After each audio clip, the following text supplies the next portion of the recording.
Okay, चलिए आज हम लोग बात करेंगे क्वालिटेटिव प्रॉपर्टीज की।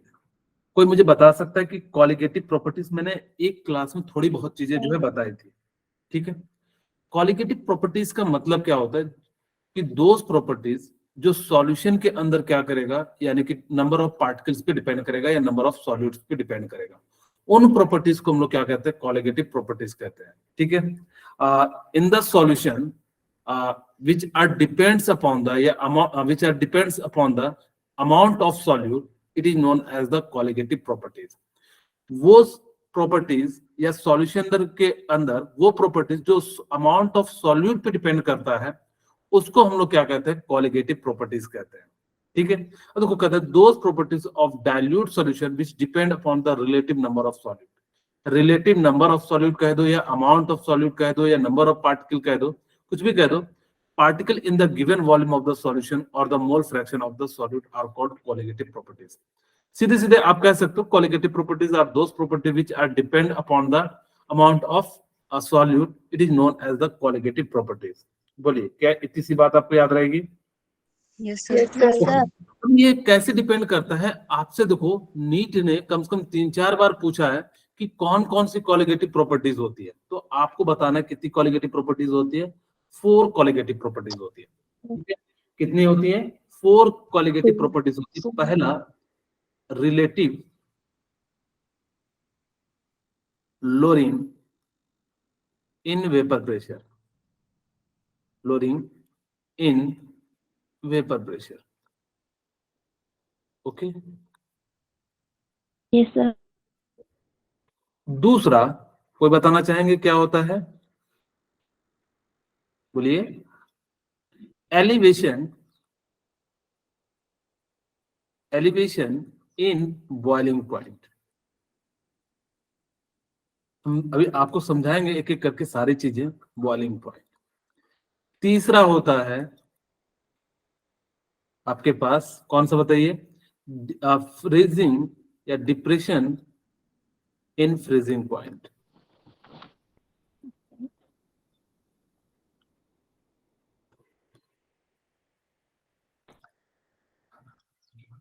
ओके। और लास्ट वन क्या होता है? ऑस्मोसिस। आपको ये बायोलॉजी में भी पढ़ना है, पूरा डिटेल में पढ़ना है। आपको वहां पे जो पढ़ाया जाता है वो बहुत ज्यादा डिटेल में पढ़ाया जाता है। वहां पे आइसोटोनिक, हाइपोटोनिक, हाइपरटोनिक, इस टाइप के आपको जो है वहां पे क्या बताया जाता है कि जो है ऑस्मोसिस के टाइप बताए जाते हैं। खैर अब लोग थोड़ी बहुत बात करेंगे आइसोटोनिक की, बता देंगे कि क्या होता है, हाइपरटोनिक होता है, लेकिन वहां पे कौन कौन से फ्लूइड होते हैं वो इन सब चीजों का यूज होता है, ठीक है। तो आपको ये तो पता लगे कि सॉल्यूशन की जो क्वालिटेटिव प्रॉपर्टीज होती है वो 4 टाइप्स की होती है। Relative lowering in vapour pressure, elevation in boiling point, depression in freezing point and osmosis.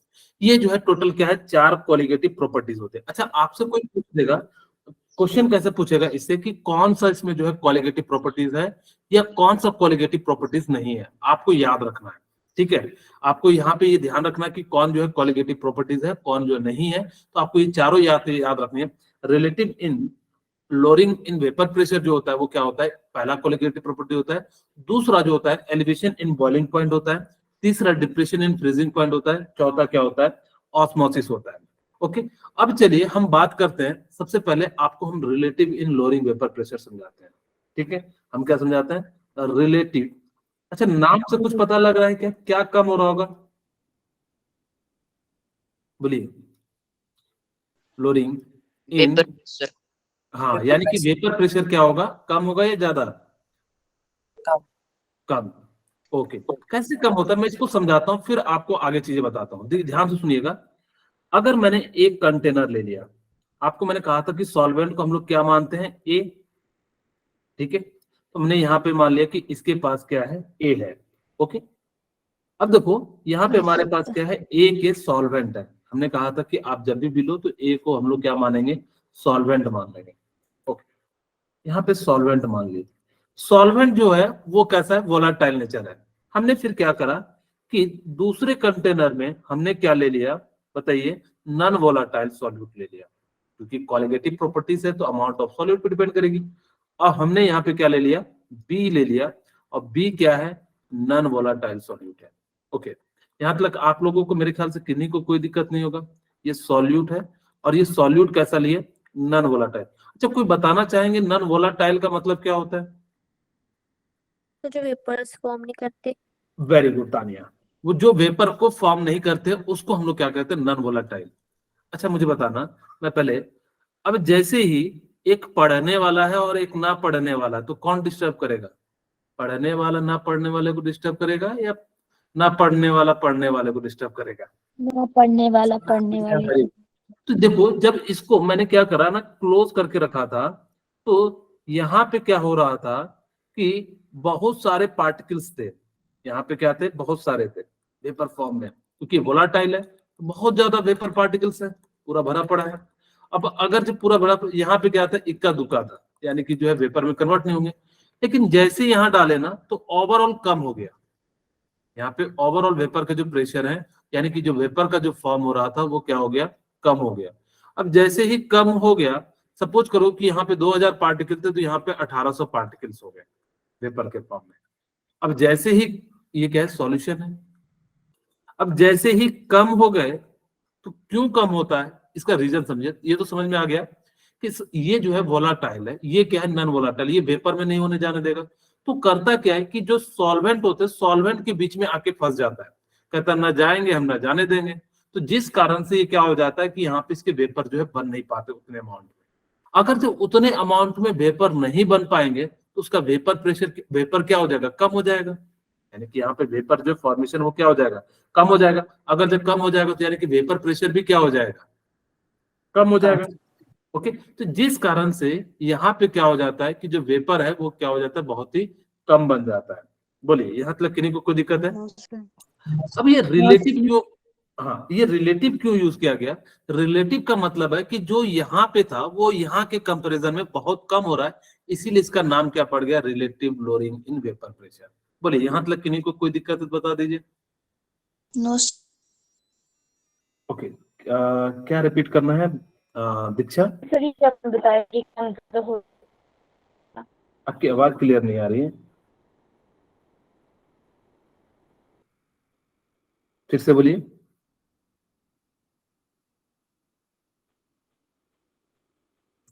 Okay ठीक है। कैसे यहाँ पे जो है प्रेशर कम हुआ है, यहाँ पे एक बार फिर से बताना है। ओके दीक्षा, ध्यान से सुनिएगा, ये सॉल्वेंट है, ये वोलाटाइल है। ओके, ये कैसा है, वोलाटाइल है। वोलाटाइल का मतलब होता है जो वेपर में कन्वर्ट होता है। ये क्या है, जो वेपर में कन्वर्ट नहीं होना चाह रहे हैं। ठीक है, अगर ये वेपर में कन्वर्ट नहीं होना चाह रहे हैं तो सॉल्वेंट के साथ आके क्या होंगे, आपस में जुड़ जाएंगे, और जुड़ जाएंगे तो उसको भी क्या करेंगे, यानी कि वेपर में कन्वर्ट नहीं होने देंगे। और जैसे ही वेपर में कन्वर्ट नहीं होने देंगे तो जिस कारण से ओवरऑल वेपर की संख्या में क्या हो जाएगी, कमी हो जाएगी। जैसे मान लो कि क्लास के अंदर, मैं आपको एक एग्जांपल से समझाता हूँ। क्लास चल रही है, क्लास के अंदर एक स्टूडेंट जो है पढ़ने वाला नहीं है तो पूरे क्लास को पढ़ने नहीं देता है। सेम यहाँ पे भी ऐसे ही होता है कि नॉन वोलाटाइल सॉल्वेंट जो होता है वो क्या करता, सॉरी सॉल्वेंट नहीं, नॉन वोलाटाइल जो सॉल्यूट होता है वो क्या करता है कि सॉल्वेंट को भी वेपर में कन्वर्ट नहीं होने देता है।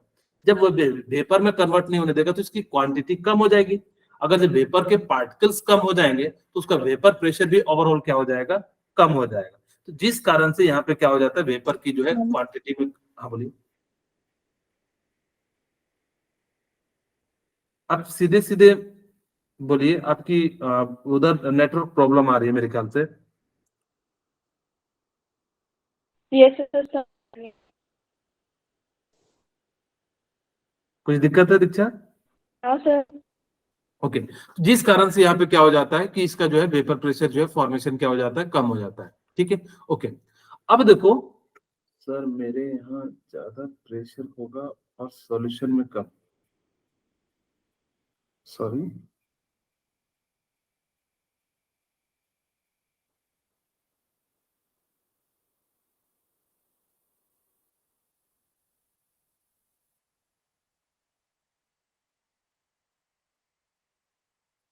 हाँ बिल्कुल सही कह रहे हो निशान, यानी कि सॉल्वेंट के अंदर जो प्रेशर ज्यादा होगा, सॉल्यूट के अंदर क्या होगा, प्रेशर कम होगा। ठीक है, अच्छा मैंने आपको रॉल्स लॉ के अनुसार से बताया था कि पी ए इक्वल टू क्या फॉर्मूला बताया था, बताएंगे कोई? So P P naught naught of A P naught of A into into mole mole fraction of A. Very good Tania. fraction अच्छा, मैं क्या यहाँ पे एक आपको पता है mole fraction of A plus mole fraction of B equal to कितना होगा? 1. 1। अच्छा, मैं क्या यहाँ पे mole fraction of A equal to क्या लिख सकता हूँ? 1 minus mole fraction 1 of A. Minus x B. Okay, तो क्या मैं यहाँ एक्स ए की जगह पे 1 माइनस एक्स बी लिख दूँ? Yes, sir. ओके, तो हो जाएगा P not of A into 1 minus x B. Okay, अच्छा मैं यहाँ पे इसको मल्टीप्लाई कर देता हूँ, तो P A equal to P not of A minus P not of A into mole fraction of B. बोलिए, किन्हीं को कोई दिक्कत? अच्छा, मैं इस माइनस को इधर ले चलता हूँ तो ये प्लस हो जाएगा, और इसको इधर ले चलता हूँ तो माइनस हो जाएगा। मैं यहाँ पे लिख सकता हूँ P not of A into mole fraction of B, और यहाँ से क्या हो जाएगा P naught A minus P naught P A. बोलिए, किन्हीं को कोई दिक्कत? No, sir. और mole fraction of P equal to क्या हो जाएगा? P not of A minus P A equal to P not of A. इसी को हम लोग क्या कहते हैं? Relative lowering in vapour pressure. इसको हम लोग क्या कहते हैं? Relative lowering in vapour pressure. Okay, अब देखो आपसे एक और तरीके से क्वेश्चन पूछ सकता है कि मोल फ्रैक्शन आपको के टर्म में दिया रहे क्वेश्चन, तो आप क्या लगाना यहाँ पे मोल फ्रैक्शन ये याद रखना किसका लिए हो? सॉल्यूट का लिए हो। ये बात ध्यान रखना। आप इसको चाहो तो इस तरीके से भी लिख सकते हो, तो mole fraction of mole of B divided by mole of A plus mole of क्या लिख सकते हैं? बी। क्या लिख सकते हैं? Equal to P not of A minus P A divided by क्या हो जाएगा बताइए? P not of A. अगर आपको मोल के टर्म में दिया रहेगा तो ये वाला फॉर्मूला लगाना, प्रेशर के टर्म में दिया रहेगा तो आपको क्या लगाना है? ये वाला फॉर्मूला लगाना है। क्या मेरी बात समझ में आई? Yes, sir. ओके, अब देखो यहाँ पे भी वैसे ही कहते हैं, आपको मैं समझा देता हूँ अपने स्लाइड के अनुसार से क्या क्या। ओनली ए पार्टिकल्स, यहाँ पे देखो क्या है, ए जो है आपका क्या है? सॉल्यूट इन्होंने लिया है और सॉल्वेंट को इन्होंने बी ले लिया। कोई दिक्कत नहीं, अपनी अपनी इच्छा होती है, कैसे भी तरीके से आप ले सकते हो। अब जब लिया तो let's A dissolve in pure solvent B. Pure solvent B के अंदर जो है क्या हो रहा है? डिसॉल्व हो रहा है। अब देखो ये जो है ना बी के जो सॉल्यूट पार्टिकल हैं वो बड़े बड़े हैं। अगर जब वो बड़े बड़े पार्टिकल्स है तो वो वेपर में नहीं जाएंगे, जिस कारण से सिर्फ और सिर्फ किसका हो रहा है? वेपर जो प्रेशर बन रहा है वो किसके कारण बन रहा है? सॉल्वेंट बी के कारण बन रहा है। ठीक है, तो जिस कारण से यहाँ पे क्या हो जाता है? इनका जो प्रेशर होता है वो कम हो जाता है, और जिस कारण से हम लोग क्या करते हैं? यहाँ पे पी जो मोल फ्रैक्शन ऑफ बी यानी कि जो सॉल्यूट जो है वो किसके बराबर हो जाता है? पी नॉट ऑफ, आपको मैंने जैसे बताया था, A minus P naught P A divided by P A. Okay, अब यहाँ पे ये याद रखना कि पी नॉट ए का मतलब है pure pressure of solvent. Pure pressure of Solvent. हाँ सॉल्वेंट, और आपने सॉल्वेंट को क्या माना है? ए माना है। मैं ऐसा इसलिए कह रहा हूं क्योंकि सॉल्यूट भी, अगर जब दोनों का सॉल्यूट सॉल्वेंट का अलग अलग वर्ड होता तब तो मैं उसी वर्ड से रिप्रेजेंट करता, लेकिन यहाँ पे दोनों का जो है क्या है? सेम एस से ही आता है। इस कारण से हम लोगों ने इसको इस प्रकार से माना। पी ए का मतलब क्या होता है? पार्शियल प्रेशर होता है। पी ए का मतलब क्या होता है? पार्शियल प्रेशर होता है। ठीक है, अब यहाँ से इस टाइप से अब आपको मैं एक दो क्वेश्चन कराता हूँ, और यहाँ पे एक्स बी का मतलब क्या होता है? Mole fraction of solute. Mole fraction of Solute. Solute. ठीक है, अब ये ध्यान रखना कि आपको यहाँ पे जो है सॉल्वेंट नहीं लेना है, मोल फ्रैक्शन सॉल्वेंट का नहीं लेना है, किसका लेना है? सॉल्यूट का लेना है। जैसे सेम चीज है, यहाँ से इस प्रकार से इन्होंने डिराइव किया, और यहाँ पे मोल फ्रैक्शन ऑफ की जगह पे हम क्या लिख सकते हैं? Na divided by Na plus Nb लिख सकते हैं, और P not equal to mole fraction के टर्म में हम लोग इस प्रकार से लिख सकते हैं। ओके, अब जैसे आपके पास देखो एक क्वेश्चन है, पहले मैं इस क्वेश्चन को नहीं बताऊंगा, पहले मैं इन दो छोटे छोटे क्वेश्चन को बताता हूँ ताकि कि आपकी जो है अंडरस्टैंडिंग जो है बनी रहे। देखो, the vapour pressure of pure water is 60 mm। आपको सॉल्वेंट का दिया हुआ है, pure vapour pressure of solvent. आप चाहो तो सॉल्वेंट की जगह पे H2O लिखो, लेकिन मैं चाहूंगा कि हमने जो माना है उसी थीसिस पे चलेंगे तो आपको ज्यादा बढ़िया रहेगा। सॉल्वेंट को हम लोग क्या मानते हैं? या तो हमने क्या मान लिया? 60 mm Hg। ओके, ठीक है। हाँ, Yes, sir. Same temperature. हाँ बोलिए, किन्हीं को भी डाउट हो तो पूछ लेना। अब देखो आपसे क्या कह रहा है? The vapour pressure of solution containing 30 gram urea urea दिया हुआ है, यूरिया कितना दिया हुआ है 30 ग्राम, ओके। और आपके पास वाटर कितना दिया हुआ है, क्या मैं यहाँ से मोल फ्रैक्शन ऑफ यूरिया निकाल सकता हूँ? तो बिल्कुल सर, दो चीज आपको दिया है, दोनों का मोल दिया है, सॉरी मास दिया है, मोल निकाल लीजिए और मोल फ्रैक्शन निकाल लेते हैं। अब देखो यूरिया का जो आपको मोल का फॉर्मूला पता है, given mass divided by molar mass, और आपको यूरिया का फॉर्मूला पता है, कोई बताना चाहेंगे?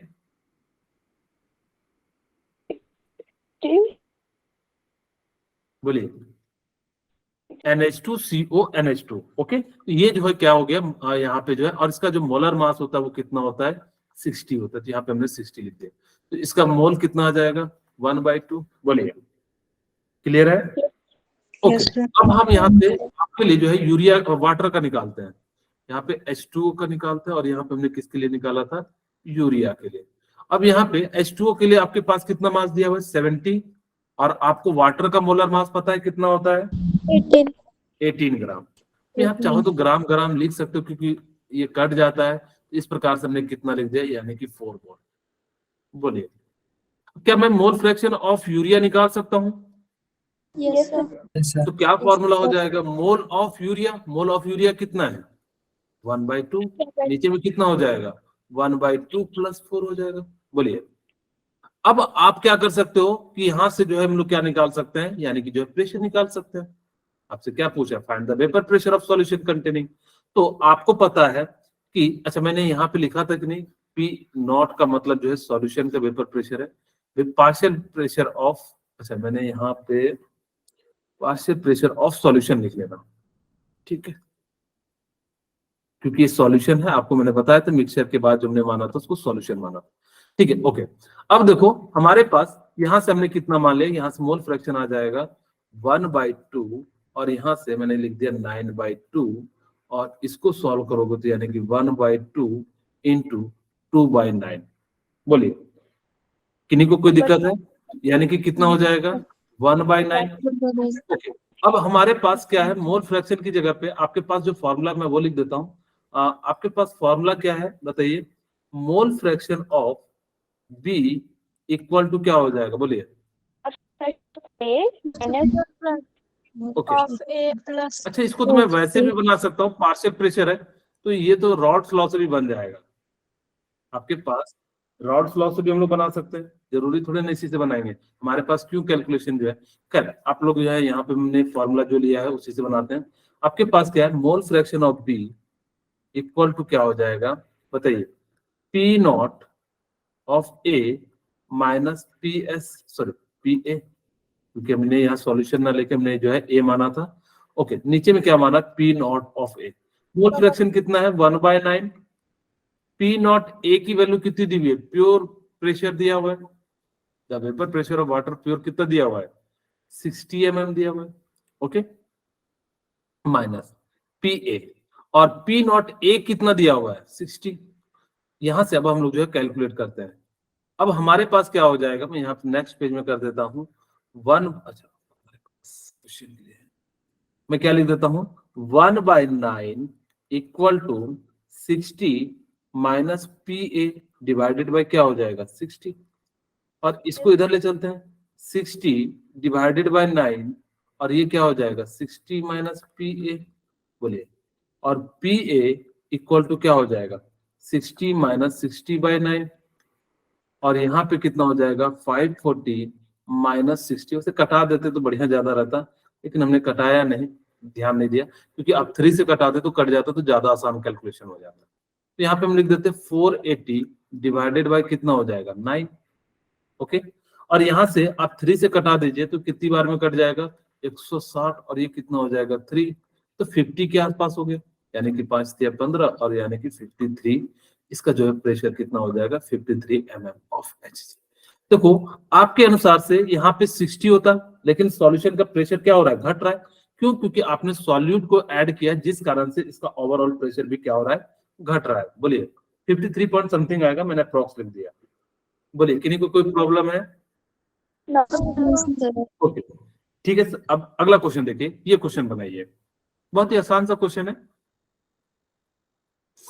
ये रॉड्स लॉ से बनाना, ठीक है, ऐसे भी नहीं बनेगा, ये रॉल्ट लॉ से बनेगा। टोटल प्रेशर पूछा है, तो टोटल वेपर प्रेशर के लिए फॉर्मूला आपको पता है, PT equal to P not of A into mole fraction of A plus PT equal to P not of B into mole fraction of B. अब यहाँ पे सबसे पहले मोल फ्रैक्शन निकाल लेते हैं ए का। तो आपके पास पी, आप चाहो तो इसको पी क्यू के टर्म में भी लिख सकते हो। आप पीटी इक्वल टू, आप चाहो तो P not of P into mole fraction of P plus P not of Q into mole fraction of Q. मैंने इसलिए ऐसा लिखा ताकि कि आपको जो है ज्यादा अच्छे से समझ में आए, क्योंकि पी नॉट और पी क्यू के फॉर्म में आपको दिया हुआ है। हम मोल फ्रैक्शन जो है निकालते हैं किसका, पी का। तो पी का निकालोगे तो पी का कितना आपके पास, हमारे पास क्या कह रहा है, the total vapour pressure of solution obtain by mixing 3 mole of P, और आप पी निकाल रहे हो तो 3 डिवाइडेड बाय क्या हो जाएगा, 3 प्लस 2। तो यहाँ से कितना हो जाएगा, 3 डिवाइडेड बाय 5, और यहाँ से दूसरा टर्म कितना हो जाएगा, एक्स क्यू जो हो जाएगा वो कितना हो जाएगा, 2/3, क्योंकि 1 में से माइनस कर देंगे। क्या बोले, यहाँ तक किन्हीं को कोई दिक्कत है? सर 2/5 नहीं होगा? हाँ 2/5 होगा, ठीक है। तो यहाँ पे कितना हो जाएगा, 2/5 हो जाएगा। ओके, अब यहाँ पे ध्यान दीजिएगा कि पीटी निकालना है, पी नॉट दिया हुआ है, पी नॉट कितना दिया हुआ है, 80, ओके, और इनटू एक्सपी की वैल्यू कितनी है, 3/5 प्लस पी नॉट की वैल्यू कितनी दी हुई है, 60 इंटू 2/5। बोले किन्हीं को कोई दिक्कत हो बताइए। और ये कितनी बार में कट जाएगा, 16, 1 मिनट, ठीक है। ये कितनी बार में कट जाएगा, 16 बार में, और ये कितनी बार में कट जाएगा, तो यहां से कितना हो जाएगा, 48 प्लस 24 इक्वल टू कितना हो जाएगा, 72 पर। बोले क्या समझ में आ रहा है? Yes sir. यस तो इस प्रकार से वेरी गुड, जो है ये क्या हो जाएगा, इसका आंसर हो जाएगा। अच्छा, ये वाला देखो, आपको मोल फ्रैक्शन के टर्म में जब आपसे पूछा जाएगा तो कैसे बनाओगे, ये मैं चाहता हूं कि आप लोग सभी बनाएं फटाफट से। बहुत ही आसान सा है, मोल फ्रैक्शन के टर्म में आपको वेपर प्रेशर पूछा है। फिर वापस हम लोग जो है पहले क्वेश्चन पे चलेंगे, थोड़ा सा अच्छा क्वेश्चन है।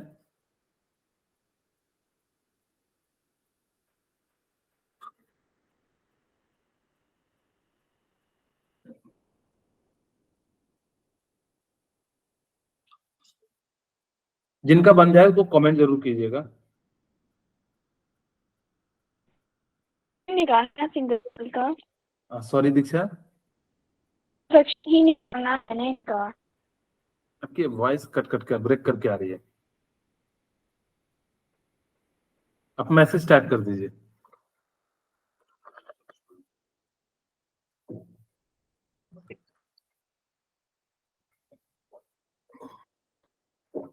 हाँ, मोल फ्रैक्शन ही निकालना, ओनली मोल फ्रैक्शन ही जो है आपका जो है बता देगा। किसका निकालना है, सॉल्यूट का निकालना है। अब यहाँ पे आपको पता है, देखो मैं निकाल देता हूं।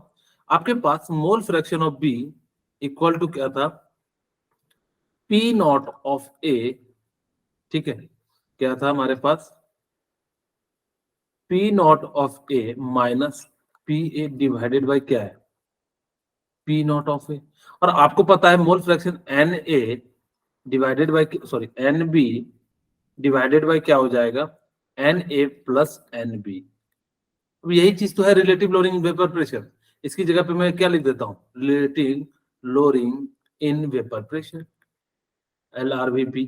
ओके, अब जैसे मैंने लिखा तो यहाँ पे NB कितना है आपके पास, 2 मोल है, सॉरी यूरिया 2 मोल है, यहाँ पे 2 मोल और डिवाइडेड बाय कितना हो जाएगा, 12, और यही आपका क्या हो जाएगा, यानी कि 1/6, यानी कि जो है इतना ही इसके अंदर क्या हो रहा होगा, कमी आ रहा होगा, relative lowering in vapour pressure. ठीक है, यहाँ पे 1/6 कह दो या पॉइंट में जो भी निकालना है। अब चलते वापस इस क्वेश्चन में, ये बड़ा बढ़िया क्वेश्चन है। अब ध्यान दीजिएगा, ये है तो क्वेश्चन मतलब बहुत ही आसान, लेकिन चीजें जो है बहुत ही ज्यादा आपको चीजें सिखाएंगी कैसे हम लोग निकालते हैं। ध्यान से सुनिएगा, मैं निकालता हूँ। Vapour pressure of CCl4 at 25 degree Celsius पे कितना है, यानी कि आपके पास कितना है, 143 mm ऑफ Hg है। ओके, तो मैं यहाँ पे लिख दूं vapour pressure of CCl4, vapour pressure of CCl4। अभी मैं कंफर्म नहीं कर रहा हूं कि ये प्योर वेपर प्रेशर है या फिर जो है आपका कौन सा है, लेकिन जब भी आपसे पूछा जाए कि अगर जस्ट ध्यान रखिएगा, सॉल्वेंट का दिया रहता है ना तो हम लोग उसको प्योर ही मान लेते हैं। मैं अभी समझाने के लिए से मान रहा हूँ, क्योंकि आपको जो है अभी नहीं पता, लेकिन आपको कुछ टर्म बताता हूँ, उस पर ध्यान रखिएगा तो आपको बहुत सारी चीजें जो है हो जाएंगी। क्यों मैंने माना, क्योंकि सॉल्वेंट जब भी होगा प्योर के फॉर्म में होगा, अगर जब सॉल्यूशन होगा तो वो क्या होगा, आपका जो है इम्प्योर फॉर्म में यानी कि सॉल्वेंट भी जुड़ा होगा। तुमने मान लिया वेपर प्रेशर जो है वो कितना है CCl4 का, वो कितना है 143 mm ऑफ HgA। ओके, चलिए अब देखो आपको क्या दिया हुआ है 0.5 नॉन वोलेटाइल सॉल्यूट। सबसे पहले हम मोल निकाल लेते हैं नॉन वोलेटाइल सॉल्यूट के लिए, ठीक है, SOLUTE। अब यहाँ पे आपके पास कितना मास है 0.5 और नीचे में मोलर मास कितना हो गया 65। ओके, ठीक है।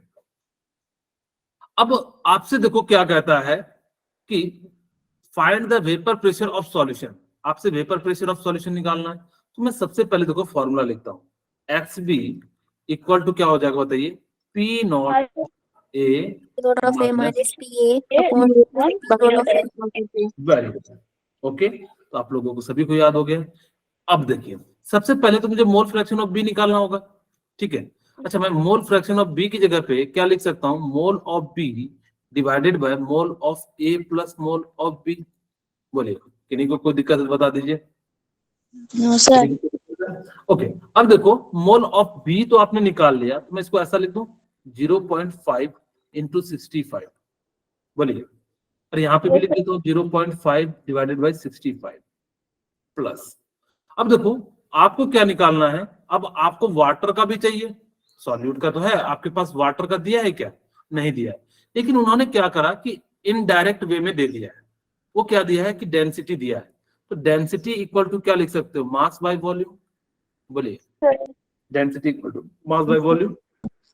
डेंसिटी उसने कितना दिया है 1.58 दिया हुआ है, कितना दिया हुआ है 1.58, और आपको मास निकालना है, और वॉल्यूम कितना दिया हुआ है 100 ml दिया हुआ है, हमने यहाँ पे 100 ml लगा दिया, तो मास जो है कितना निकल गया 158।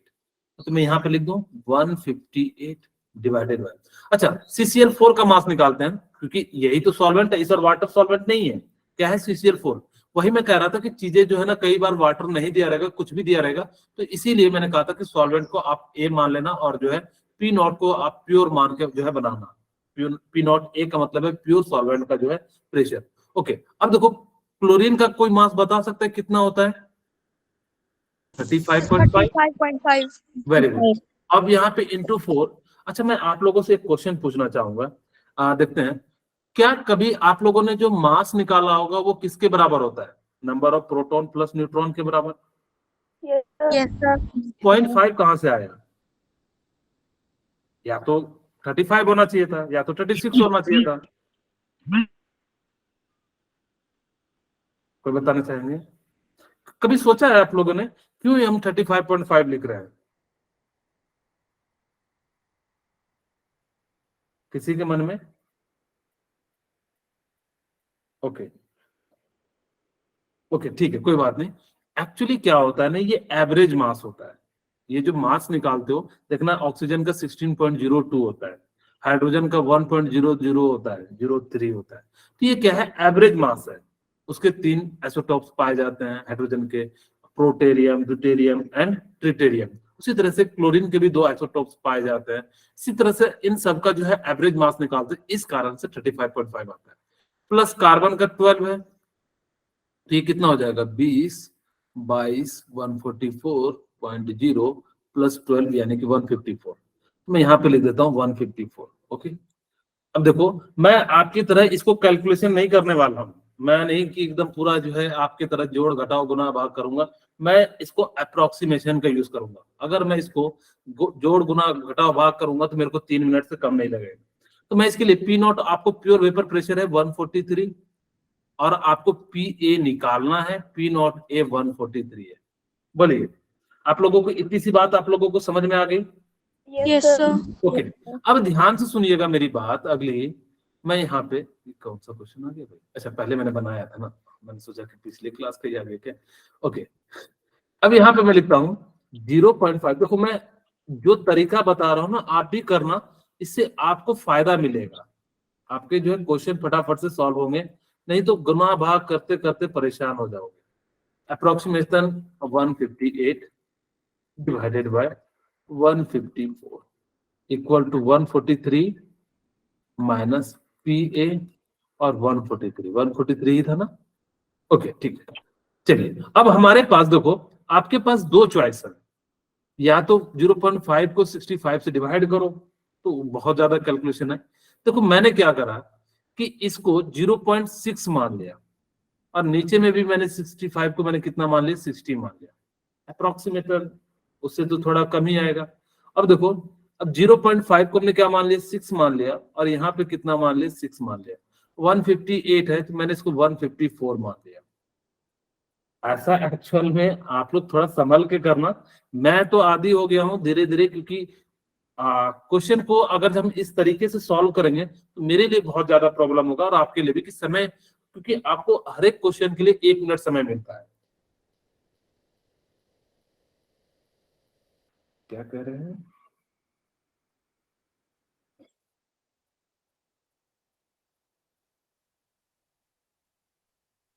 ओके, मैंने इसलिए किया, अप्रोक्सीमेशन आप लोगों को एक बताया गया होगा कि हम लोग कैसे करते हैं, बताया गया है कि नहीं? मतलब सुन कैसे? आपकी आवाज बिल्कुल ब्रेक होके आ रही है आज, मेरे को बिल्कुल भी समझ में नहीं आ रही है। ओके ठीक है, अब कोई किसी को उनकी आवाज समझ में आ जाए तो मुझे बता देना। अब मेरे पास यहाँ पे कितना है, मैं अगर ये लिखूं तो 143 minus PA divided bye 143। Okay, अब यहाँ से मेरे लिए बहुत आसान हो जाएगा कैलकुलेशन करना। पॉइंट को हटाएंगे तो यानी कि कितना हो जाएगा, 0.01 डिवाइडेड बाय, यहाँ भी कितना हो जाएगा, 0.01 प्लस 1, और इक्वल टू कितना हो जाएगा, 143 PA माइनस 143।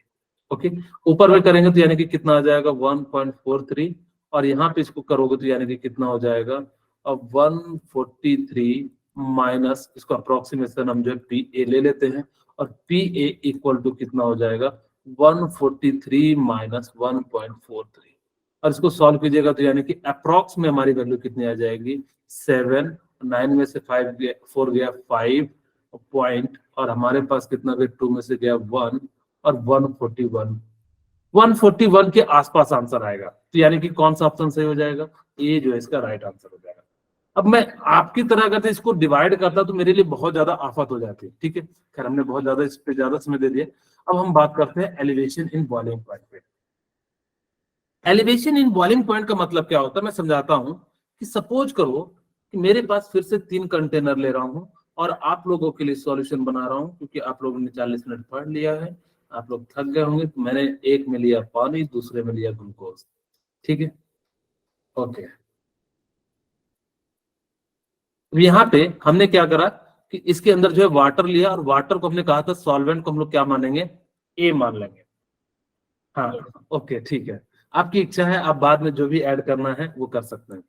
अब दूसरे में हमने क्या लिया कि यहाँ पे हमारे पास क्या है कि यहाँ पे इस बार हमने जो ग्लूकोज ले लिया।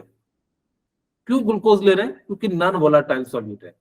ठीक है, ये कैसा सॉल्यूट है, नॉन वोलाटाइल। नॉन वोलाटाइल का मतलब होता है जो वेपर में कन्वर्ट नहीं होता है। ओके, अब जैसे ही हमने नॉन वोलाटाइल सॉल्यूट लिया, नॉन वोलाटाइल सॉल्यूट, ओके, अब यहां से हमने क्या बनाया है, यानी कि शरबत बनाया।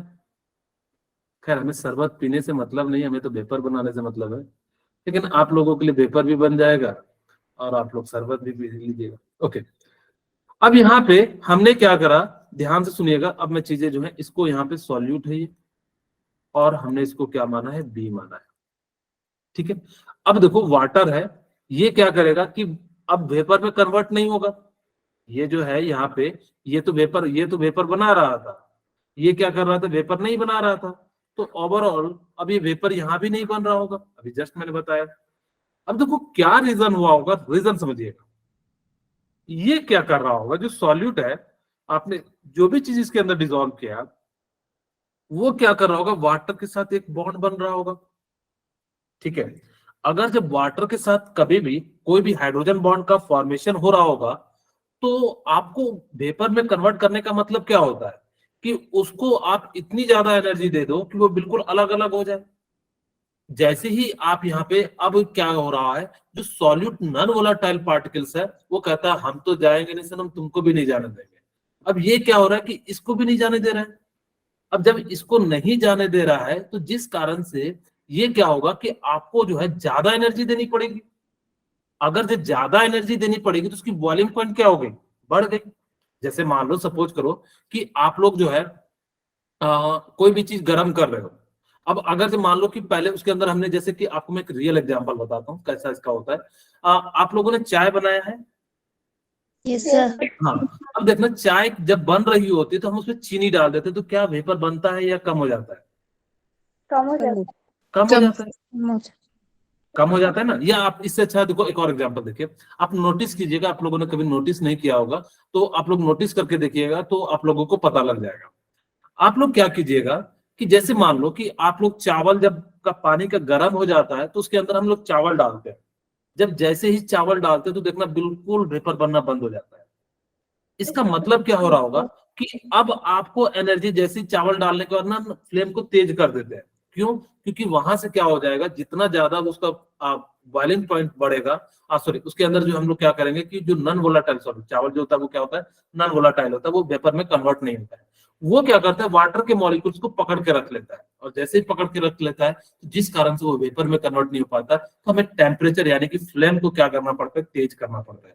और जैसे ही हम लोग तेज करते हैं फिर हमारा जो है क्या होता है, खाना जो है बनना शुरू हो जाता है। यहाँ भी सेम वैसे ही होता है कि जैसे ही आपने डाला तो वो क्या हो गया, उसकी जो है वहां पे क्या हो गया कि जो है बॉइलिंग पॉइंट बढ़ गया, और जैसे इसकी बॉइलिंग पॉइंट बढ़ गया तो जिस कारण से हम लोगों ने इसका नाम क्या दे दिया, एलिवेशन इन बॉइलिंग पॉइंट। क्या आप लोगों को समझ में आया क्या होता है एलिवेशन इन बॉइलिंग पॉइंट?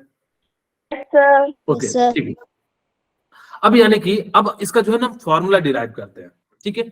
अच्छा बताना मुझे कि इसका टेम्परेचर इनिशियल में मैंने माना, अभी ग्राफ भी बताऊंगा। इसका टेम्परेचर मैंने इनिशियल माना कि जो प्योर है, तो मैंने मान लिया कि TA0 है। ठीक है। मैं यहाँ पे बी ले लेता हूँ क्योंकि ताकि कि आप जो है बॉइलिंग पॉइंट इन एलिवेशन हो तो आपको समझ में आ जाए। और इसका क्या मान लिया, टीबी मान लिया। अच्छा मुझे बताओ किसके अंदर ज्यादा एनर्जी लग रही होगी, TB0 के अंदर या टीबी के अंदर? किसका टेम्परेचर ज्यादा है? टीबी। ओ वेरी गुड, क्योंकि यहाँ पे ज्यादा एनर्जी लग रही है। तो इसके अंदर जो चेंज हुआ, तो जो चेंज हुआ तो उसको मैं क्या लिख सकता हूँ, delta TB equal to TB minus TB0। बोलिए, किन्हीं को कोई दिक्कत? TB no equal sir. To, बोलिए, सॉरी, बोलिए, आवाज नहीं आ रही है, समझ में आया? ठीक है। Yes sir. ओके। अब देखो हमारे पास जो है ये जो टेम्परेचर है वो डायरेक्टली प्रोपोर्शनल किसके होगा, यानी कि अमाउंट ऑफ सॉल्यूट कितना आप डाल रहे हो। यानी कि हम लोग जो है यहाँ पे नॉन वोलेटाइल डाल रहे हैं, तो यानी कि मोलारिटी हम लोग क्या निकाले, मास बाय सॉल्वेंट। इसको हम लोग क्या कहते हैं, directly proportional to the molarity, LITY। Okay. अब इस प्रोपोर्शनलिटी कांस्टेंट को हटाते हैं और यहाँ पे मैं चेंज इन की बात कर रहा हूँ, या यहाँ पे आप चाहो तो चेंज इन लिख लो। डेल टी इक्वल टू, मैं इस प्रोपोर्शनलिटी को हटाता हूँ और के, और यहाँ पे क्या लिख देता हूँ, KB इंटू एम ले लेता हूँ। और यहाँ पे भी हम लोग जो है बॉइलिंग पॉइंट इन एलिवेशन की बात कर रहे हैं, तो इस प्रकार से क्या हो जाएगा, डेल्टा टीबी इक्वल टू कौन बनेगा, महाकरोड़पति। ठीक है। अब याद रखिएगा डेल्टा टीबी इक्वल टू क्या होगा, कौन बनेगा, महाकरोड़पति। ओके। अब ये तुम्हारे पास फॉर्मूला हो गया। आपसे क्वेश्चन पूछा जाएगा कि डेल्टा टीबी और KB इंटू एम, मैं यहाँ पे सबकी लिख देता हूं, यानी कि इसका मतलब क्या होता है, डेल्टा टीबी का मतलब क्या होता है, चेंज इन टेम्परेचर। कितना चेंज हो रहा है, चेंज इन टेम्परेचर। ओके। अब यस। अब यहाँ पे चेंज इन टेम्परेचर हो गया। अच्छा मैं इसको इसी तरीके से एक और तरीके से भी लिख सकता हूँ, del TB equal to TB minus TB0। बोलिए, यहाँ पे TB का मतलब क्या है, टेम्परेचर ऑफ सॉल्यूशन। बोलिए, किन्हीं को कोई दिक्कत? No sir. और TB0 का मतलब क्या है, टेम्परेचर ऑफ,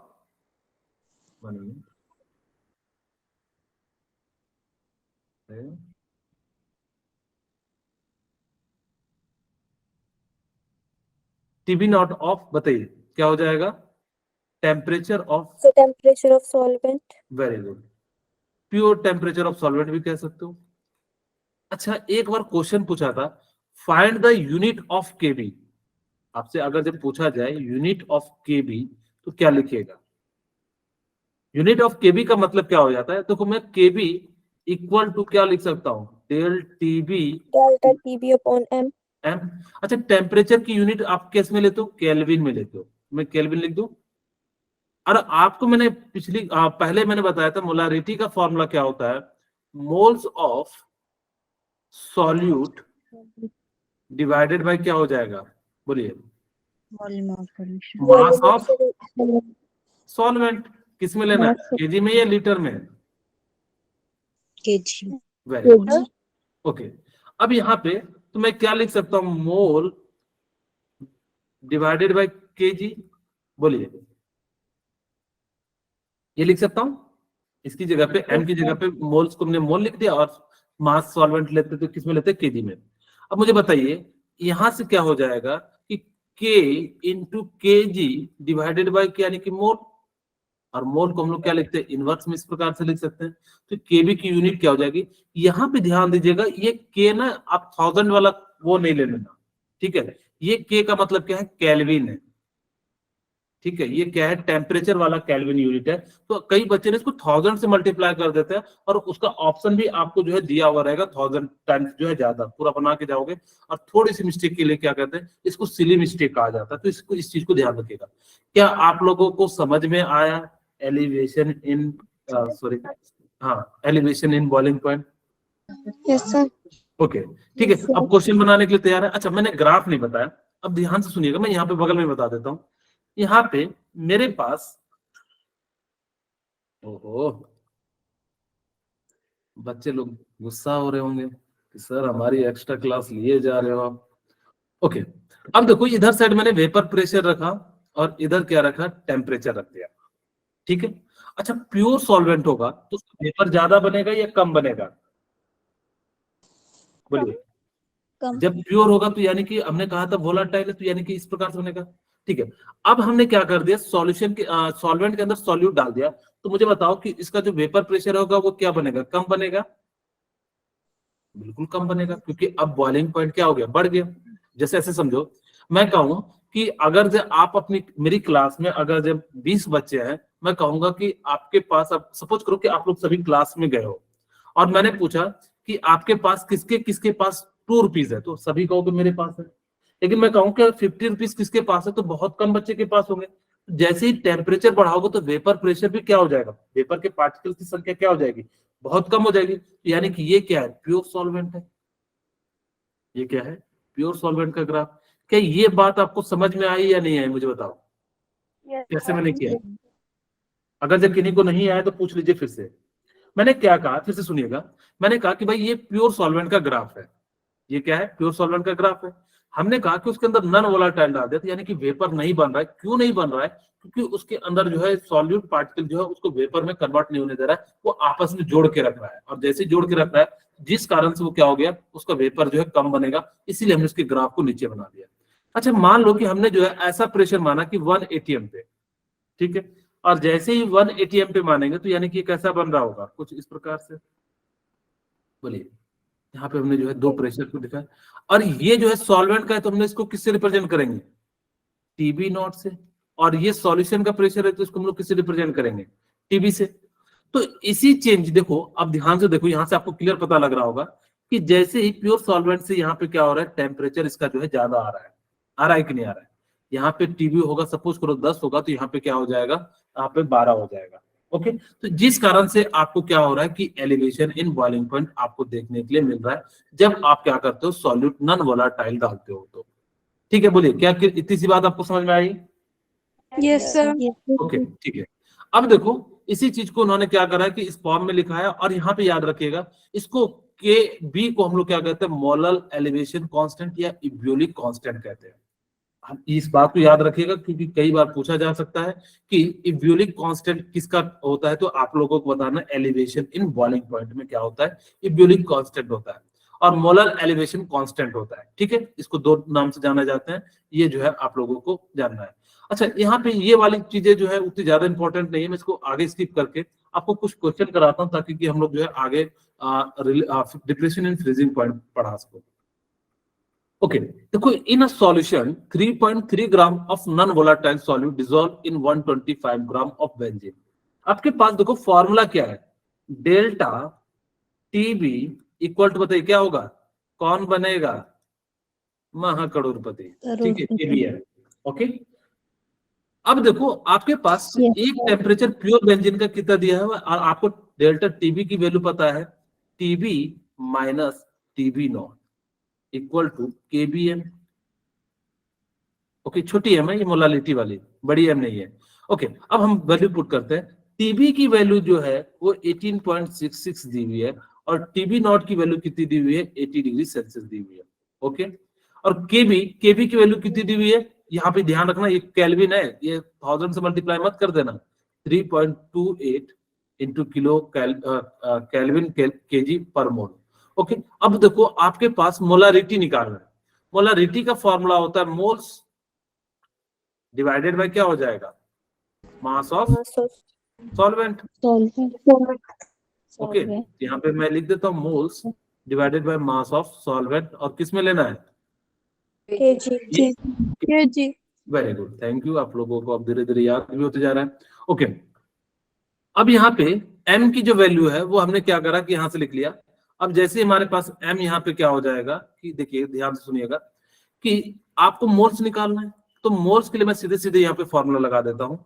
आपके पास क्या दिया हुआ है, आपको जो है जो भी निकालना है, मोलारिटी निकालनी है, तो हम लोग क्या करते हैं, यानी कि जो है मोलारिटी इसकी निकाल लेते हैं।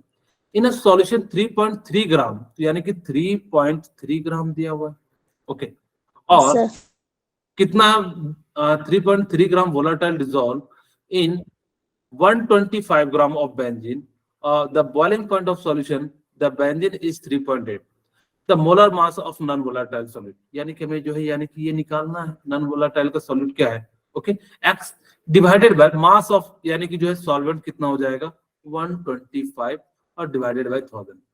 क्या इतनी सी बात आपको समझ में आ गई, बोलिए। हाँ दीक्षा, यस सर। बोलिए दीक्षा, क्या पूछना चाह रहे हैं। लिखा है तो समझ नहीं आ रहा। ओके, मैंने क्या कहा कि देखो in a solution 3.3 gram non volatile दिया हुआ है, ये क्या दिया हुआ है, मैं पूरा लिख भी देता हूँ यहाँ पे मैं छोटा सा जगह बनाता हूँ, सारी चीजें जो है लिख देता हूँ जो गिवन है। ओके, अब देखो नॉन वोलेटाइल सॉल्यूट दिया हुआ है, यानी कि आपके पास मैंने कहा था कि B इसको मान लेना, नॉन वोलेटाइल सॉल्यूट कितना होता है 3.3 ग्राम दिया। हमने कहा कि देखो आपको चेंज इन, यानी कि आपको क्या निकालना है, molar mass of non volatile निकालना है। तो हमारे पास यहाँ पे जो फॉर्मूला है वो क्या है, delta TB equal to KB into M है, यही तो है आपके जो है, यानी कि आप कितना एलिवेशन हो रहा है, तो यानी कि इस चीज को आपको सर मैं कैसे पहचानूं कि इतना हो रहा है, यहाँ पे दिया हुआ है साफ साफ कि 80 डिग्री सेल्सियस से वो कहाँ जा रहा है, 80.66 जो है वो क्या हो रहा है, यानी कि जा रहा है। अब जब जा रहा है तो यानी कि delta TB equal to KB into M हो जाएगा। ठीक है, ओके, तो यहाँ पे डेल्टा टीबी इक्वल टू क्या हो जाएगा, टीबी माइनस टीबी नॉट हो जाएगा, बोलिए। ठीक है, इक्वल टू केबीएम, और आपको टीबी जो है यहाँ पे प्योर बेंजीन का कितना दिया हुआ है 80 डिग्री सेल्सियस, और यहाँ पे इसका कितना दिया हुआ है 80.6। हमने कहा केबी की वैल्यू कितनी दी हुई है 3.28 दी हुई है। ठीक है, और आपको मोलारिटी हमने जो है यहाँ से निकाला, हमारे पास कितना आ गया 3.3 divided by x into 1000 divided by 125। बोलिए, अब यहाँ से मैं कटा देता हूँ, 25 से कटाऊंगा तो 25 चौके 100, और यहाँ पे 25 पंचे, और ये कितनी बार में कट गया 8 बार में। बोलिए, मैं यहां से घटा दिया तो ये कितना आ गया 0.66 equal to 3.28 into 3.3 into 8 divided by x, और मैं इस x को इधर ले चलता हूं तो क्या हो जाएगा 3.28 इंटू 3.3 इंटू 8 डिवाइडेड बाय कितना हो जाएगा 0.66। बोलिए, क्या यहाँ तक किन्हीं को कोई दिक्कत है, दीक्षा समझ में आ रहा है। यस। ओके, ठीक है, अब देखो हमारे पास क्या है कि मैं इसको सॉल्व करता हूँ। अब देखो आप चाहो तो इसको 3.3 से कटा सकते हो, तो मैं यहाँ पे देखो कैसा करता हूँ, 3.28 को अप्रोक्सीमेटली मैंने कितना ले लिया, 3 ले लिया, तो 3.3 इंटू 8 डिवाइडेड बाई कितना हो गया, 0.66 हो गया। अच्छा मैं यहाँ से 1 हटाया तो 10 आ गया, और यहाँ से 2 हटाया तो यहाँ पे कितना हो गया, 100 हो गया। और ये कितनी बार में कट गया, 2 बार में, और ये कितनी बार में कट गया, 4 बार में, और यहाँ से 1 0 कट गया, और आपके पास कितना आ गया, 4 तिया 12, और 4 तिया 12 1 13, और हमारे पास कितना आ गया 13.4 और इंटू 10, और हमारे पास कितना आ गया 134 ग्राम। यानी कि जो नॉन वोलेटाइल सॉल्यूट होगा उसका मास कितना हो जाएगा, 134 ग्राम हो जाएगा। क्या आप लोगों को समझ में आया? Yes sir. ओके ठीक है। ये क्वेश्चन बहुत ही आसान सा है, आप इसको सीधे सीधे कर सकते हो, आपके पास सारा चीज दिया हुआ है और आपको जो है सीधे सीधे वैल्यू निकाल लेना। मैं यहाँ पे डिप्रेशन इन फ्रीजिंग पॉइंट समझाता हूँ कि इसका मतलब क्या होता है। ध्यान से सुनिएगा। सपोज कीजिए, फिर से मैं वही है आप लोगों के लिए, यहाँ पे मैंने क्या करा कि इस बार क्या लिया आप लोगों के लिए, यहाँ पे मैंने एक सॉल्वेंट लिया, ठीक है, और आप लोग थक चुके हैं तो इसलिए इस बार मैं क्या मिला रहा हूँ, नमक मिला रहा हूँ। रीजन है वो अभी आपको समझ में आ जाएगा। बिना रीजन के हम लोग कुछ भी नहीं कुछ करते, इसके लिए पीछे कुछ ना कुछ जो है लॉजिक लगी रहती है, ठीक है। क्यों नहीं, मैं अभी बाद में समझाऊंगा, क्योंकि ग्लूकोज ग्लूकोज लेके समझाता तो काफी बड़े स्ट्रक्चर हो जाते हैं यहाँ पे। अब देखो ध्यान से सुनिएगा मेरी बात, मैंने ए में सॉल्वेंट लिया, बी में सॉल्यूट लिया, और वो कैसा लिया, नॉन वोलेटाइल। ये याद रखना कि आपके पास जब भी लेना, तीनों में नॉन वोलेटाइल ही लेना है, किसी में वोलेटाइल नहीं लेना। अगर जब वोलेटाइल लोगे तो चीजें जो है वो हो जाएंगे, ठीक है। ओके, अब कहोगे सर आपने 2 बड़ा बनाया 1 छोटा बनाया, कैसे आज में सारा आ जाएगा, तो समझ जाना कि हमने एडजस्ट कर दिया। यानी कि आप लोगों ने साइंस पढ़ा होगा तो कंप्रेसिबिलिटी फैक्टर डाल के जो है इसको जो है छोटा कर दिया है, कम कर दिया। ओके, अब हमारे पास यहाँ पे क्या है कि सॉल्वेंट है, और यहाँ पे क्या है, सॉल्यूट है। अच्छा सॉल्यूट कैसा है बताइए, वोलाटाइल है या non volatile? Non volatile. Very good, non volatile. अब ध्यान से सुनिएगा, मैंने नॉन वोलाटाइल में इस बार क्या लिया, साल्ट लिया, जो आप लोग घर में खाते हो NaCl, ठीक है, देश का नमक टाटा नमक लिया, ठीक है। ओके, अब हमने क्या करा कि इसके अंदर मिला दिया। अब जैसे इसके अंदर मिलाओगे तो यहाँ पे ना क्या होता है, Na+ और Cl- के साथ क्या हो जाता है, टूट जाता है। ये पानी में ना, जैसे आप लोग कहते हो ना कि इलेक्ट्रोलाइट हम बनाएंगे, जैसे किसी के बॉडी के अंदर जो है पानी की डिहाइड्रेटेड हो जाता है, तो हम लोग क्या करते हैं कि तुम जो है नमक चीनी नमक पानी जो है घोलो और उसको पी लो। नमक क्या करता है, इलेक्ट्रोलाइट यानी कि आयन के फॉर्म में आता है, और जबकि चीनी जो होता है वो क्या करता है, आपको थोड़ी बहुत एनर्जी देने के काम में करता है, ठीक है। तो जिस कारण से, लेकिन वो जो है उसके बॉन्ड स्ट्रांग होते हैं, तो जिस कारण से उसमें ज्यादा एनर्जी आपको तोड़ने में लग जाती है, इसलिए हम लोग कहते हैं उसको सिंपलेस्ट फॉर्म में लेके आओ भाई, ग्लूकोज के फॉर्म में लाओ, और ग्लूकोज को हम लोग क्या करते हैं, मिला के तब पिया जाता है। जो आप लोग इलेक्ट्रोलाइट कभी पिए होंगे तो पता लगा होगा। चलिए, अब होता क्या है कि जैसे ही पहले ना, अगर जो मैं कहूं कि यहाँ पे अगर हम जो भी चीज मिला रहे थे उसके अंदर हाइड्रोजन बॉन्ड बन जा रहा था। जैसे कि आपको समझाता हूँ, पानी कितने डिग्री पे जो है आइस में कन्वर्ट होता है, 100 डिग्री। आइस में, वो तो 0 डिग्री। अगर आपने प्योर वाटर लिया है तो कितने डिग्री पे कन्वर्ट हो जाएगा आइस में, 0 डिग्री पे। अब अगर मान लो कि हमने नमक डाल दिया तो कितने डिग्री पे कन्वर्ट होता है, 2 डिग्री सेल्सियस पे। आप एक काम करना, आपके घर में फ्रीजर होगा, गर्मी का समय फ्रिज चलाते होंगे, अब ठंडा तो है नहीं, ये तो बहुत सारे लोग जो है ठंडे के समय कहते हैं हटाओ फ्रिज, अब कौन पिएगा पानी। आप क्या करना कि, यह आप लोगों ने नोटिस किया होगा, मैं आपको एक एग्जांपल देता हूँ तो शायद आप लोगों ने नोटिस किया होगा। आप लोग ध्यान दीजिएगा कि आप लोगों ने क्या किया होगा, सपोज कीजिए कि फ्रीजर के अंदर पानी और स्प्राइट की बोतल रखी होंगी, ठीक है। तो देखिएगा कि पानी की बोतल जो है जम जाती है, लेकिन जो आप फ्रीज में जो है स्प्राइट की बोतल रखते हो फ्रीजर में, वो नहीं जमती है, क्योंकि उसके अंदर क्या होते हैं, सॉल्यूट पार्टिकल होते हैं, नॉन वोलेटाइल। वो क्या करते हैं कि आपस में इनके हाइड्रोजन बॉन्ड नहीं बनाने देते हैं। अगर NaCl नहीं होता तब तो ये हाइड्रोजन बॉन्ड बनाते हैं, हाइड्रोजन बॉन्ड बनाते तो ऑलरेडी पहले से क्लोज आ जाते हैं, और जब ऑलरेडी क्लोज आते तो थोड़ा सा टेम्परेचर कम करते तो ये क्या बन जाता, यानी कि आइस में बन जाता। लेकिन जैसे ही नमक दे दिए, अब ये क्या करेगा, कहेगा कि ना तो हम तुम्हें जुड़ने देंगे और ना जुड़ेंगे। तो ये क्या करता है, दोनों के बीच में दरार डाल देता है, कहता है ना तुम इधर रहो भाई, तुम मॉलिक्यूल्स इधर रहो, आपस में कंबाइन मत होना। अब जैसे ही आपस में कंबाइन नहीं होते हैं तो अब हमें टेम्परेचर क्या करना पड़ेगा, कम करना पड़ेगा, तब ये क्या होंगे, आपस में कंबाइन होंगे, मॉलिक्यूल्स जो है जुड़ेंगे। इसी कारण से आपको जो है, अगर आप प्योर अगर जब वाटर लेते हो तो 0 डिग्री सेल्सियस पे आइस पे कन्वर्ट होता है, लेकिन आप उसमें 1 चम्मच चीनी डालते हो तो वो कितने डिग्री पे कन्वर्ट होगा, -2 डिग्री सेल्सियस पे अब क्या हो जाएगा, वो जमेगा। इसी कारण से जहां ठंडे प्रदेश होते हैं वहां पे देखना नमक को छिड़काव किया जाता है ताकि कि उसका आइस जो है वो मेल्ट हो सके। ठीक है, आप कभी नोटिस करना वहां पे जो है इस प्रकार से हम लोग क्या करते हैं, वो करते हैं। ठीक है, ओके। अब हमें ये तो समझ में आ गया कि इसका जो है क्यों यहाँ पे, जैसे आपने क्या करा कि जब साल्ट को इसमें ऐड किया तो जिस कारण से इसके अंदर जो है फ्रीजिंग पॉइंट में कमी आ गई, और जैसे ही फ्रीजिंग पॉइंट में कमी आ गई इसीलिए इसको हम लोग क्या कहते हैं, यहाँ पे डिप्रेशन इन फ्रीजिंग पॉइंट कहते हैं। बोलिए क्या इतनी सी बात समझ में आ गई? इसको हम लोग क्या कह दिए, डिप्रेशन इन फ्रीजिंग पॉइंट कह दिए।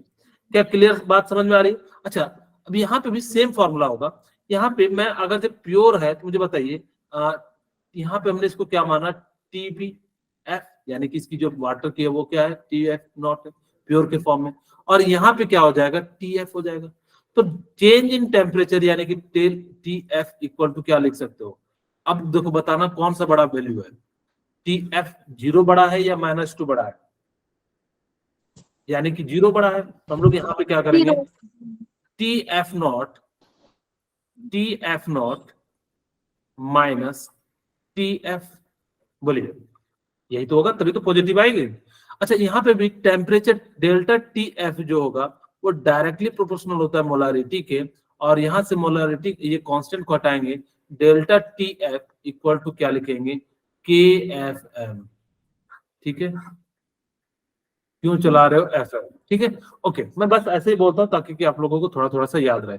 इस प्रकार से यहाँ पे भी KFM की आप यूनिट निकाल सकते हो, delta TF equal to KFM, और यहाँ से आप KFM की यूनिट कैसे निकालोगे, KFM equal to delta TFM।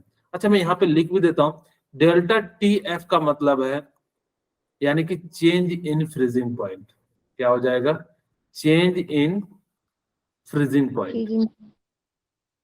Okay, यहाँ पे क्या हो जाएगा, change in freezing point. Okay, अब हमारे पास M का मतलब क्या है, मोलालिटी। आपको मैंने कहा था लिट्टी चोखा जो सॉलिड होता है, जिस कारण से हम लोग क्या करेंगे, इसको जोड़ लेंगे। ओके, और आपके पास KFM का मतलब होता है यानी कि मोलल कांस्टेंट कह दो, ठीक है, या मोलल ऑफ फ्रीजिंग कांस्टेंट कह दो, जो भी आपको कहना है आप इसको कह सकते हो। मैं यहाँ पे यूनिट निकाल रहा हूँ, इसका यूनिट क्या होगा KF का। अब मुझे बताना टेम्परेचर का तो क्या हो जाएगा, केल्विन, मोलारिटी का क्या हो जाता है, moles per KG, yes sir. यानी कि यहाँ भी क्या हो जाएगा, केजी केल्विन पर मोल हो जाएगा। ठीक है, इस प्रकार से हम लोग क्या कर सकते हैं, इसकी यूनिट निकाल सकते हैं। मैं यहाँ पे फटाफट से ग्राफ समझा देता हूँ, इसी में देखिएगा ध्यान से। अगर मेरे पास प्योर सॉल्वेंट होता तो ग्राफ ऐसा बनता, जैसे सॉल्यूशन होता तो यानी कि ग्राफ कैसा बनेगा, ऐसा। और मैंने माना कि ये ऐसा जो है इसको कट कर दिया, तो ध्यान से देखिएगा, इन्होंने अलग अलग कट किया। यहाँ पे देखिए, मैं यहाँ पे समझाता हूँ आपको, ये लाल कलर वाला ध्यान दीजिएगा। सॉल्वेंट का जो है यहाँ पे सपोज करो बढ़ रहा होगा टेम्परेचर 5 10, यहाँ पे मैंने माना कि ये कितना है, 5 है और ये 10 है, समझाने के लिए। यानी कि सॉल्वेंट का जो है फ्रीजिंग पॉइंट 10 डिग्री था, तो ये इसका घट के कितना हो गया, 5 डिग्री। तो इसी कारण से यहाँ पे क्या हो गया कि इसके अंदर जो है फ्रीजिंग पॉइंट में क्या हो गया, कमी आ गया। इसीलिए हम लोग उसको क्या कहते हैं, डिप्रेशन इन फ्रीजिंग पॉइंट कहते हैं। ठीक है, तो मैं आज की क्लास यहीं पे रखता हूँ, और फिर हम लोग